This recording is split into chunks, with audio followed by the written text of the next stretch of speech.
Hi, everyone. Ben Foust here with some weekly words of encouragement for you guys. So this week I was listening to the radio and I heard a fascinating interview with a submarine captain who was giving advice about how to cope with isolation. And he had 3 tips.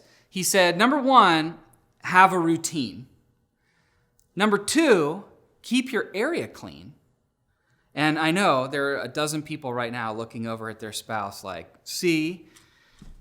So have a routine, keep your area clean. And number 3, he said, find something positive to focus your attention on. He said, here we are facing this great evil, just like in a war. And while that demands our attention, it can't be the only thing we focus on, or we'll be overcome with anxiety. And that got me thinking about how we are thinking during this time, because let's face it, I don't think any of us are thinking in quite the usual way these days.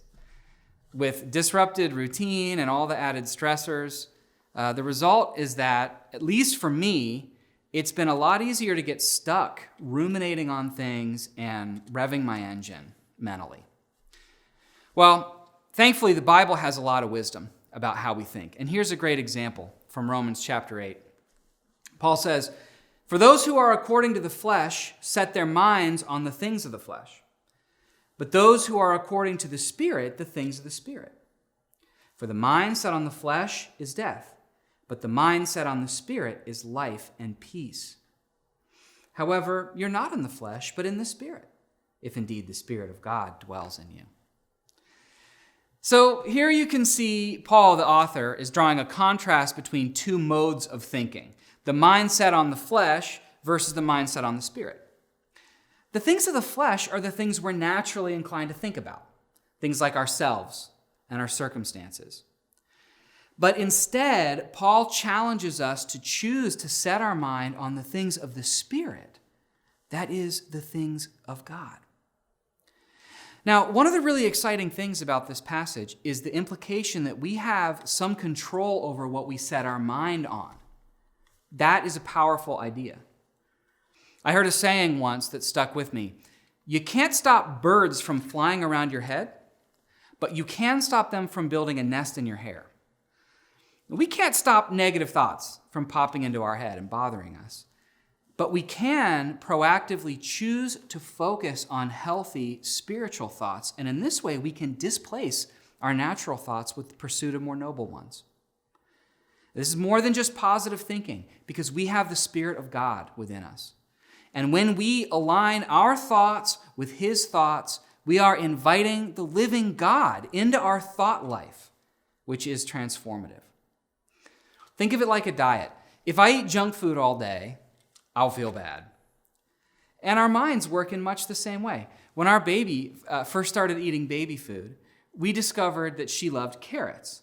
And so we fed her pretty much nothing but carrots for a few days.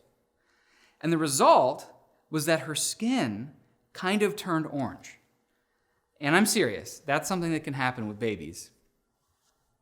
Some of us are kind of turning orange because we've been feeding our mind nothing but news and questions about the future and what it will mean for us.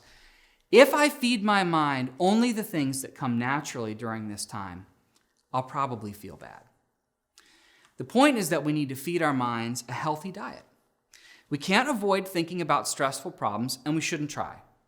But we can balance that thought diet by including healthy inputs, the things of God. And the result, according to this passage, is life and peace.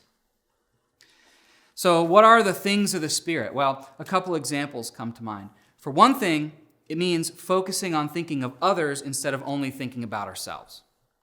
Ask yourself, who in your life and community could benefit from your love, prayer, and encouragement right now? For another thing, setting your mind on the things of the Spirit means drawing near to Christ. And one advantage of a disrupted routine is that it could create a unique occasion to grow in our intimacy with God through deeper learning and prayer. We should make a provision for these things. Finally, setting our mind on the things of the Spirit means focusing on God's work. Things may be shut down, but God's mission continues. We may be scattered, like the church in Acts chapter 8. Look at us. We're scattered in little boxes in the corner of a computer screen. But like seeds scattered in the wind, we carry with us the good news into a world that is lost and scared and spiritually hungry in a way that it probably hasn't been in a long time. So guys, let's feed our minds some of the good things that God has so we can rejoice with gratitude and enjoy the life and peace that God has in store. Hey everybody, this is Mike Sullivan. We're 29 days into the stay-at-home order. I wonder if you started thinking about what it'll be like when we're finally allowed to assemble. Maybe we'll be so conditioned to our 6-foot bubbles that we won't want anybody near us, or maybe this is the worst case scenario. We'll start hugging spontaneously. If that happens, I'm going to lay low for a while until everybody's hugged out. I don't know what it's going to be like when we can assemble, but I know this. For now, we have the opportunity to make the most out of being isolated. This is something the Apostle Paul can help us with. He was no stranger to social distance. He treasured face-to-face interaction with his friends, but often because of geography or an imprisonment, he had to endure unwanted separation. That's why you repeatedly hear Paul expressing his longing to see his brothers and sisters in Christ. He wrote to Timothy, "I long to see you again, for I remember your tears as we parted." Language like that appears again and again in Paul's letters because separation is hard. For some of us, perhaps social separation has been the hardest part of this whole ordeal. I know it has been for me. Some of you know that my mother passed away last week. Her health was declining before the pandemic began, and then her nursing home was closed to visitors. Fortunately, just before she passed, while she was still lucid, my sister and I and my daughters had a great visit with her to let her know how much we cared about her. The hardest thing, though, about that whole period is just feeling powerless. That's how many of us feel. But I think when we look back on this period, when we're together again, when the stories are starting to come in, when we have a fuller picture of what happened, we'll see that instead of being powerless, God was powerfully working through us. You know, you look back on Paul's life, his stretches of isolation were some of his most productive times of ministry. I mean, he wrote half the New Testament and oversaw this sprawling network of house churches. I guess if you don't have TikTok and the Tiger King to distract you, you can get a lot done. Paul also shared the gospel with people close to him. The famous example is the Praetorian guards who were chained to him, a captive audience. And honestly, when I think back to what happened with my mom, one of the great blessings was hanging out with the awesome staff at her nursing home, having spiritual conversations. You know, people out there are hungry to connect. One junior high student's non-believing family actually crashed his Bible study and heard the teacher give the gospel to them. People who won't come to physical meetings are finally ready to take in an online teaching. Here's another thing too. Another thing that Paul did in isolation. He prayed.